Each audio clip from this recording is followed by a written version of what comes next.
Let's talk about the things that can make people lose respect for you. Interrupting others while they are speaking can be perceived as disrespectful. It's essential to practice active listening and wait for your turn to speak. This demonstrates respect for the other person's thoughts and opinions. Being closed-minded can lead to a lack of respect from others.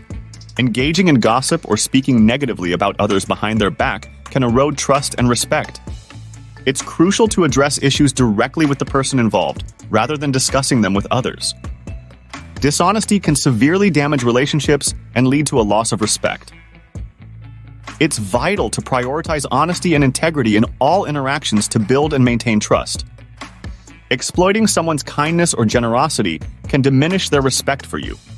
It's important to show appreciation and reciprocate kindness.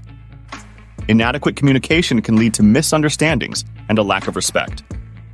Strive to communicate clearly, actively listen, and be receptive to feedback to foster respectful and effective interactions.